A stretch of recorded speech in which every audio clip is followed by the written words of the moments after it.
Hi dear students, we are today coming with our last colligative property that is osmotic pressure. बेटा हम colligative properties में हमने देखा कि वो सारी properties जो solution की properties होती है, especially dilute solutions की properties होती है, जो कि depend करती है on the number of moles of solute. उन्हीं प्रॉपर्टीज को हम कहते हैं कॉलिगेटिव प्रॉपर्टीज।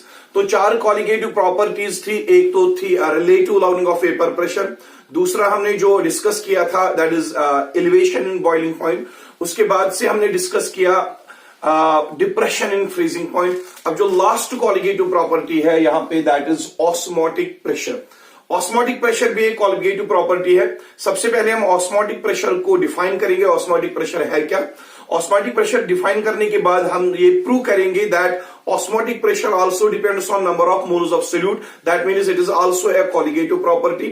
और जो लास्ट पार्ट रहेगा इस क्वेश्चन का that will be the calculation of molecular mass of solute with the help of osmotic pressure। जैसे कि आपको पता है हर किसी colligative property से हम नॉन वोलेटाइल solute का molecular mass डिटरमाइन करते हैं, तो इस colligative property से भी solute का molecular mass यानी कि MB हम डिटरमाइन कर सकते हैं। तो सबसे पहले मैं एक चीज करता हूं, मैं osmotic pressure को डिफाइन करने से पहले osmosis को डिफाइन करता हूं। आप यहां पे देखिए, मैंने यहां पे एक apparatus लिया हुआ है। ये मान के चलिए एक बीकर है और यहां से भी और एक बीकर है, तो इसको मैंने बीच में ये रख लिया है semi permeable membrane. It is semi permeable membrane. ये जो बीच में ये लिया गया है this is a semi permeable membrane है यहां पे। तो इस सेमी परमिएबल मेम्ब्रेन के एक साइड से यहां से मैं लेता हूं प्योर सॉल्वेंट लेता हूं मैं, और सेमी परमेबल मेम्ब्रेन के लेफ्ट साइड में लेता हूं मैं सॉल्यूशन। तो यहां पे सॉल्यूशन ले ली हमने, इसमें इस वाले साइड में हमने सॉल्यूशन ले ली है, और इस वाले साइड से हमने प्योर सॉल्वेंट ले लिया है। That means this pure solvent and solution they have been separated by this semi permeable membrane. Now osmosis है क्या? Osmosis is a Greek word which means push। या हम ऐसे कह सकते हैं ऑस्मोसिस एक स्पॉन्टेनियस प्रोसेस है जिसमें फ्लो होता है, सॉल्वेंट मॉलिक्यूल्स का फ्लो होता है from pure solvent to solution. जब प्योर सॉल्वेंट और सॉल्यूशन को हम सेमी परमिएबल मेम्ब्रेन से सेपरेट करते हैं, तो देखा गया है ये जो प्योर सॉल्वेंट है, pure solvent molecules move, pure solvent से सॉल्वेंट मॉलिक्यूल्स मूव होते हैं into solution side. You know that semi permeable membrane जो है, सेमी परमिएबल मेम्ब्रेन में से सॉल्वेंट मॉलिक्यूल्स आसानी से पास हो जाते हैं।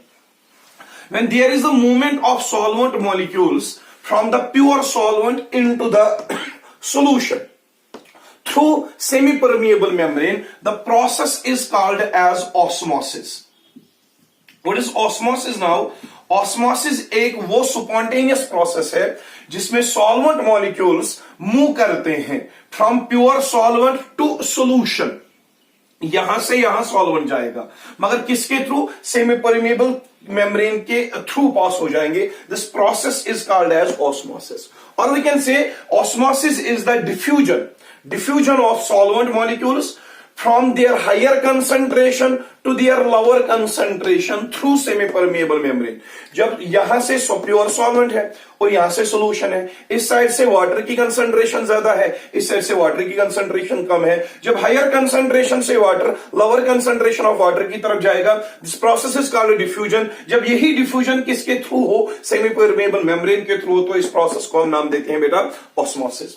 और यहां पे आप प्योर सॉल्वेंट के बदले आप डाइल्यूट सॉल्यूशन ले सकते हो। तो यहां पे कंसंट्रेटेड सॉल्यूशन आपने ले ली। जब सॉल्वेंट मॉलिक्यूल्स फ्लो होंगे from dilute solution to concentrated solution through semi permeable membrane, the process is also called as osmosis. यानी कि ऑस्मोसिस के अलग अलग डेफिनेशंस है। या तो सॉल्वेंट मॉलिक्यूल्स का मूव होना from pure solvent to solution through semi permeable membrane, that is one definition of osmosis. Second definition is when there is the movement of solvent molecules from the dilute solution to concentrated solution through semi permeable membrane, ये आती है और एक definition osmosis की। या हम ऐसे भी कहेंगे जब वाटर मॉलिक्यूल्स का फ्लो होता है from their higher concentration to their lower concentration through semi permeable membrane, the process is also called as what, osmosis. लेकिन हमें ऑस्मोसिस बेसिकली डिफाइन नहीं करना था, हमें डिफाइन करना था ऑस्मोटिक प्रेशर।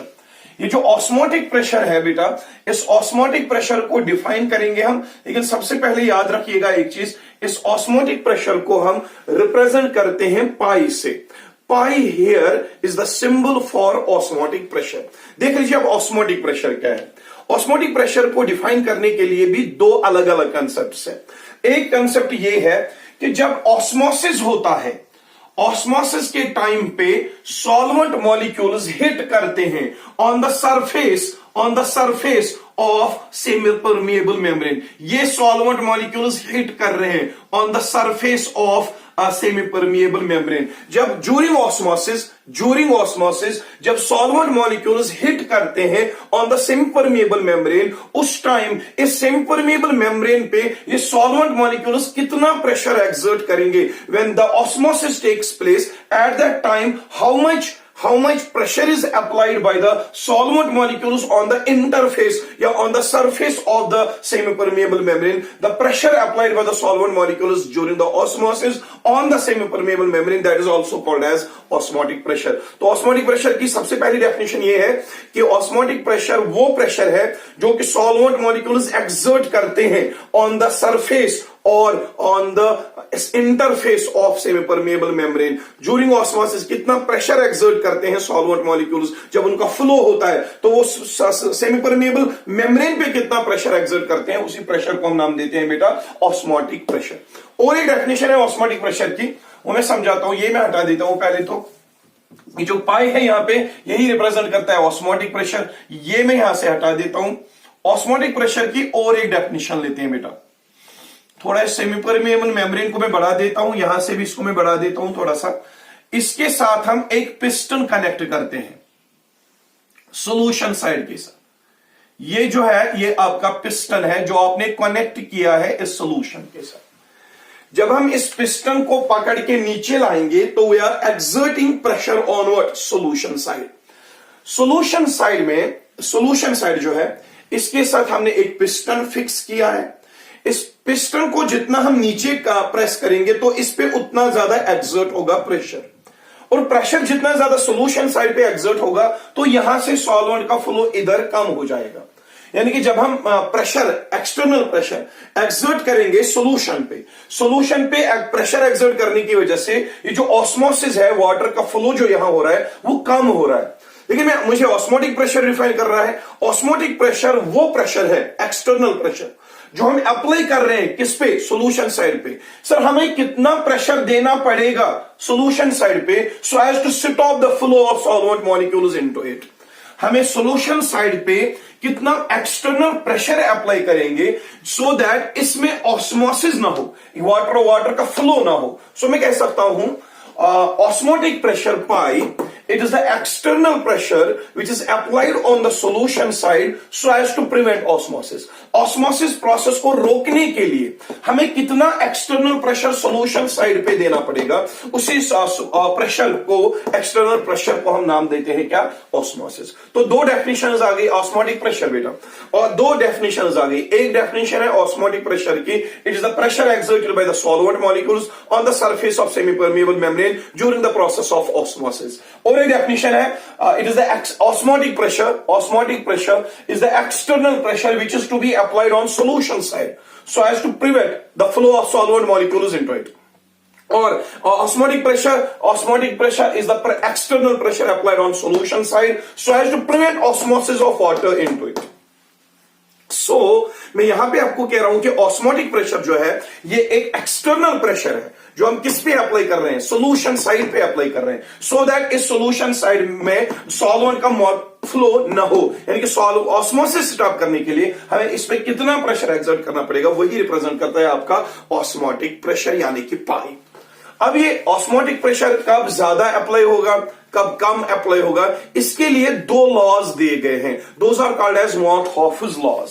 ऑस्मोटिक प्रेशर कब ज्यादा होगा, यानी कब हमें ज्यादा प्रेशर इसको देना पड़ेगा ऑस्मोसिस रोकने के लिए, कब हमें सॉल्यूशन साइड को ज्यादा एक्सटर्नल प्रेशर देना पड़ेगा।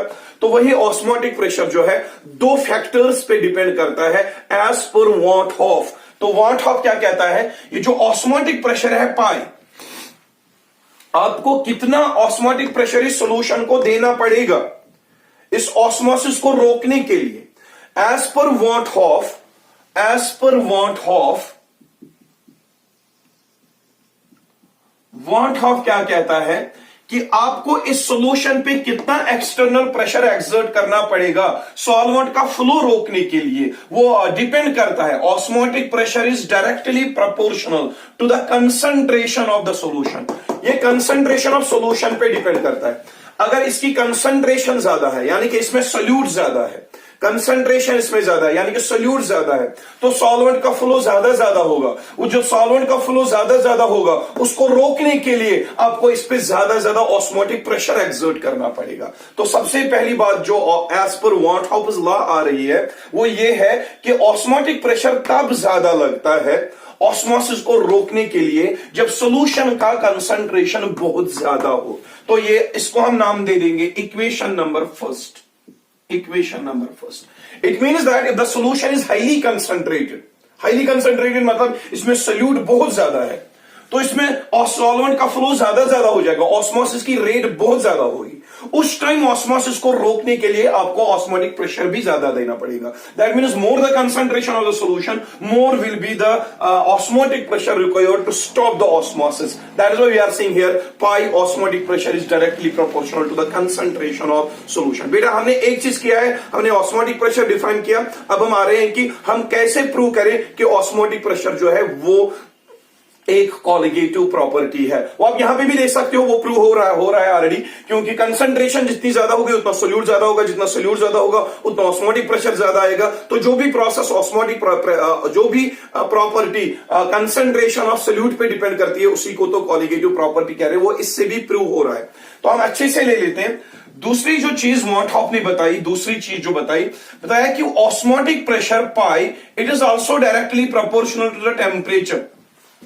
बेटा जितना हम टेम्परेचर ज्यादा देंगे इस सिस्टम को उतना ही सॉल्वेंट मॉलिक्यूल्स का एनर्जी ज्यादा होगा, उतनी उनकी काइनेटिक एनर्जी मूवमेंट ज्यादा होगी, और जितनी उनकी मूवमेंट ज्यादा होगी उतना उनका फ्लो भी ज्यादा हो जाएगा। दैट मीन्स ऑस्मोसिस की जो रेट है that depends upon temperature. That because जितना टेम्परेचर ज्यादा दोगे उतना ही लिक्विड मॉलिक्यूल्स का एनर्जी, काइनेटिक एनर्जी ज्यादा होगा। जितना काइनेटिक एनर्जी ज्यादा होगा उतना मूवमेंट ऑफ वाटर मॉलिक्यूल्स ज्यादा होगा, मूवमेंट ऑफ सॉल्वेंट ज्यादा होगा, ऑस्मोसिस ज्यादा होगा, और उस ऑस्मोसिस को रोकने के लिए फिर आपको ऑस्मोटिक प्रेशर भी ज्यादा देना पड़ेगा। That means temperature also has a role to determine in case of osmotic pressure. जितना टेम्परेचर ज्यादा दोगे उतना ऑस्मोसिस ज्यादा होगा, जितना ऑस्मोसिस ज्यादा होगा उसको रोकने के लिए हमें ऑस्मोटिक प्रेशर यानी कि पाई भी ज्यादा अप्लाई करना पड़ेगा। And this is the Von Hoff's second law. Both are called as Von Hoff's laws. Osmotic pressure is directly related with concentration and it is also directly related with what? Temperature. तो हम एक चीज क्या करते हैं, for proving whether osmotic pressure is a colligative property or not, वो चीज prove करने के लिए हम दोनों इन इक्वेशंस को बेटा कंबाइन कर लेते हैं। तो एक चीज देख लें आप, हमने ऑस्मोटिक प्रेशर को डिफाइन किया। Now it is the turn for proving whether osmotic pressure is a colligative property or not. For that we have to combine these two. I will write it as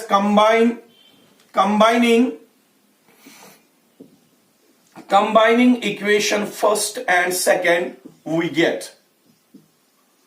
Here pi is directly proportional to C, concentration of the solution, and here osmotic pressure is directly proportional to the temperature of the system. Now I can write it as pi is directly proportional to C into T. Osmotic pressure is directly proportional to the product of concentration of the solution and the temperature applied. Now here pi, this proportionality जो यहाँ पे इसको हटा देते हैं, pi will be equal R एक constant है जिसको हम सॉल्यूशन कांस्टेंट कहेंगे, C into T. प्रोपोर्शनलिटी हटा के जो कांस्टेंट आ रहा है दैट इज R. R जो है ये एक स्पेशल कांस्टेंट है जिसको हम सॉल्यूशन कांस्टेंट के नाम से जानते हैं, सॉल्यूशन कांस्टेंट। Solution constant. बेटा ये जो सोल्यूशन कांस्टेंट है, अपने 11th में एक स्टेट्स ऑफ मैटर यूनिट पढ़ा है। स्टेट्स ऑफ मैटर में आपने एक इक्वेशन पढ़ी है, आइडियल गैस इक्वेशन। उस आइडियल गैस इक्वेशन का जो फॉर्मूला था that was PV is equal to NRT. ये जो आर है आइडियल गैस इक्वेशन का, उसको हम कहते थे यूनिवर्सल गैस कांस्टेंट। तो यहां पे जो आर है उसको हम कहते हैं सोल्यूशन कांस्टेंट। लेकिन सोल्यूशन कांस्टेंट और यूनिवर्सल गैस कांस्टेंट का वैल्यू जो है वो बेटा सेम है। तो यहां पे मैं लिख सकता हूं सोल्यूशन कांस्टेंट का जो वैल्यू है that is equivalent to universal gas constant. That means इसका जो वैल्यू आएगा 0.0821 litre atmosphere kelvin inverse mole inverse. ये इसका एक यूनिट है। यूनिवर्सल गैस कांस्टेंट का जो वैल्यू होता है वही वैल्यू होता है बेटा सोल्यूशन कांस्टेंट का, that is 0.0821 in litre atmosphere kelvin inverse mole inverse. या और एक वैल्यू है इसका 8.314 joule kelvin inverse mole inverse. तो कहने का मतलब ये है जो सोल्यूशन कांस्टेंट यहां पे आता है, सोल्यूशन कांस्टेंट का वैल्यू एग्जैक्टली सेम है जैसा कि यूनिवर्सल गैस कांस्टेंट होता है इन केस गैस का होता है इन case of ideal gas equation. तो हटा देते हैं बेटा इसको मैं थोड़ा अच्छे से रीअरेंज करता हूं। पाई को लिख लेते हैं, पाई दैट इज इक्वल, मैं पहले लिखता हूं सी उसके बाद आर उसके बाद T. This equation pi is equal to C R T. This is called as van't Hoff's equation. Van't Hoff's equation, this van't Hoff's equation, ये जो यहां पे मैंने लिख ली pi is equal to C R T. This equation is called as van't Hoff's equation. और इसी equation से हम एक सॉल्यूशन का ऑस्मोटिक प्रेशर डिटरमाइन कर सकते हैं by knowing the concentration of that solution and the temperature at which the solution has been formed and by knowing the value of this solution constant हम किसी भी सॉल्यूशन का osmotic pressure बेटा determine कर सकते हैं और इसके रिलेटेड न्यूमेरिकल प्रॉब्लम्स आ सकती है। तो ये आ गई आपकी वॉन्ट हॉफस इक्वेशन। इसको मैं हटा देता हूं। वॉन्ट हॉफस इक्वेशन के थ्रू आप डिटरमाइन कर सकते हो सॉल्यूशन का क्या, osmotic pressure. Now see one thing, इसको मैं ऊपर लिख लेता हूं, pi is equal to CRT। तो ये मान के चलिए आपकी equation number, van't Hoff's equation जो है ये आपकी इक्वेशन नंबर 3 है। ये इक्वेशन नंबर 3 है, हटा दीजिए इसको। You know that one thing, C जो यहां पे है, सी इज व्हाट, कंसंट्रेशन। अब बेटा कंसंट्रेशन किसके बराबर होती है? Concentration is equal to number of moles of solute dissolved in per litre of solvent. यानी कि कितना मोल्स सोल्यूट डिसॉल्व किया गया है in a given volume of solvent, that is called as concentration. तो मैं कंसंट्रेशन के बदले लिख सकता हूं concentration is equal to number of moles of solute that is NB divided by volume of solvent in litres that is VA। तो concentration is equal to number of moles of solute divided by volume of solvent in litres. तो C का value आप यहां पे substitute कर दीजिए। Substitute the value of C in equation 3 we have pi will be equal NB, C के बदले लिख लीजिए NB divided by VA into RT। तो मेरे देख लीजिए आपकी और एक इक्वेशन आ रही है जिसका हम नाम रखेंगे इक्वेशन नंबर 4। ठीक है, as per this equation here VA, volume of the solution that is fixed, and R, universal gas constant, that is fixed, and the temperature at which the solution has been formed, the value of temperature is also fixed. Volume of solution fixed, R is a constant, temperature of the solution can be constant. Here I can write pi is directly proportional to NB. Pi is directly proportional to NB, क्योंकि VA भी constant है और भी constant है, T भी constant है, तो osmotic pressure NB पे डिपेंड करेगा ज्यादा। तो NB पाई जो है osmotic pressure number of moles of solute पे डिपेंड करता है। मैंने पहले ही कहा था ऑस्मोटिक प्रेशर जो है वो एक प्रॉपर्टी है सोल्यूशन की। किस पे डिपेंड करती है? On the number of moles of solute. जो यानी कि जितना सोल्यूट ज्यादा लोगे उस सोल्यूशन में उतना ही उसमें ऑस्मोटिक प्रेशर ज्यादा अप्लाई करना पड़ेगा so as to stop osmosis. तो इसका मतलब है ऑस्मोटिक प्रेशर का मैग्नीट्यूड भी number of moles of solute पे डिपेंड करता है। हेंस जो पाई है osmotic pressure is a colligative property, क्योंकि कॉलिगेटिव प्रॉपर्टी उसी को कहते हैं बेटा जो number of moles of solute पे डिपेंड कर रहे हैं। तो यहां पे ऑस्मोटिक प्रेशर भी number of moles of solute पे डिपेंड करती है, तो हम ऑस्मोटिक प्रेशर को भी मान के चलते हैं ये एक कॉलिगेटिव प्रॉपर्टी है। तो हमने प्रूव कर दिया, एक तो हमने ऑस्मोटिक प्रेशर डिफाइन किया, साथ ही में हमने ये प्रूव किया जो ऑस्मोटिक प्रेशर है वो number of moles of solute पे डिपेंड करता है। जो भी नंबर ऑफ सोल्यूट पे, जो भी प्रॉपर्टी सोल्यूशन की number of moles of solute पे डिपेंड करती हो, उसी प्रॉपर्टी का नाम देते हैं बेटा कॉलिगेटिव प्रॉपर्टी। तो ऐसे आपने प्रूव कर दिया है जो ये ऑस्मोटिक प्रेशर है वो भी एक कॉलिगेटिव प्रॉपर्टी है। तो इसके साथ ही इसको हटा देते हैं, इसको हटा देते हैं, इस इक्वेशन को हटा देते हैं, इस इक्वेशन को हटा देते हैं। तो बेटा एक चीज हम करते हैं, एक चीज देख ले यहां पे। अब जो आता है ऑस्मोटिक प्रेशर के रिलेटेड लास्ट पार्ट, पहले तो हमने ऑस्मोटिक प्रेशर को डिफाइन कर दिया, साथ में हमने ये भी प्रूव कर दिया जो ऑस्मोटिक प्रेशर है वो एक कॉलिगेटिव प्रॉपर्टी है। नाउ यू नो दैट हर किसी कॉलिगेटिव प्रॉपर्टी का जो बेस्ट एप्लीकेशन है वो ये है कि हर किसी कॉलिगेटिव प्रॉपर्टी से हम सोल्यूट का, नॉन वोलेटाइल सोल्यूट का मॉलिक्यूलर मास डिटरमाइन करते हैं। तो ये जो ऑस्मोटिक प्रेशर वाली कॉलिगेटिव प्रॉपर्टी है, क्या इससे भी हम नॉन वोलेटाइल सोल्यूट का मॉलिक्यूलर मास डिटरमाइन कर सकते हैं? ऑब्वियसली कर सकते हैं। तो वही आएगा part number 3 of this question. So I will write here calculation of molecular mass, calculation of molecular mass यानी कि MB, molecular mass MB of non-volatile solute, non-volatile solute। ये देख लीजिए बेटा, ये आएगा इस क्वेश्चन का लास्ट पार्ट। हम एक सोल्यूट का, नॉन वोलेटाइल सोल्यूट का मॉलिक्यूलर मास कैसे कैलकुलेट कर सकते हैं from osmotic pressure. Osmotic pressure का वैल्यू जान के हम कैसे एक नॉन वोलेटाइल सोल्यूट का मॉलिक्यूलर मास डिटरमाइन कर सकते हैं। That is going to be the last part of this question. तो समझ लीजिए क्वेश्चन क्या है, calculation of molecular mass of non volatile solute from osmotic pressure, यानी कि इस ऑस्मोटिक प्रेशर के वैल्यू से हम कैसे नॉन वोलेटाइल सोल्यूट का मॉलिक्यूलर मास डिटरमाइन कर सकते हैं। तो देख लीजिए क्या करेंगे। यहां पे जो एक चीज है, मैं इस इक्वेशन को थोड़ा सा रिअरेंज कर देता हूं। इस VA को यहां पे आप शिफ्ट कर दीजिए, ये बनेगा pi into VA osmotic pressure into volume of solvent, that will be equal to NB into RT। Here it is the equation. VA को यहां पे ले लिया and this pi into VA that is equal to NB into RT। Now बेटा यहां पे जो NB है, NB number of moles of solute, NB किसके बराबर होता है, थोड़ा ऐसे में अलग कर देता हूं इसको। NB is equal to number of moles of solute. Number of moles of solute is always equal to given mass of solute divide by molecular mass of solute. So जो ये NB होगा वो बराबर होगा किसके, given mass of solute, that is WB divided by MB molecular mass of solute। NB that is equal to given mass of solute upon molecular mass of solute। तो इस value को आप NB के वैल्यू को यहां पे substitute कर दो, तो पाई into VA that will be equal to WB divided by MB into RT। तो ये आ गई आपकी और एक इक्वेशन। अब एक चीज करते हैं, ये जो सारी टर्म है यहां पे, इसको मैं यहां पे डिवाइड में लेता हूं और MB को यहां शिफ्ट कर देते हैं। तो MB किसके बराबर आएगा, MB will be equal WB into RT divided by pi into VA osmotic pressure into volume of solvent. ये जो यहां पे इक्वेशन आ रही है, इस इक्वेशन का नाम रख दो इक्वेशन नंबर 5।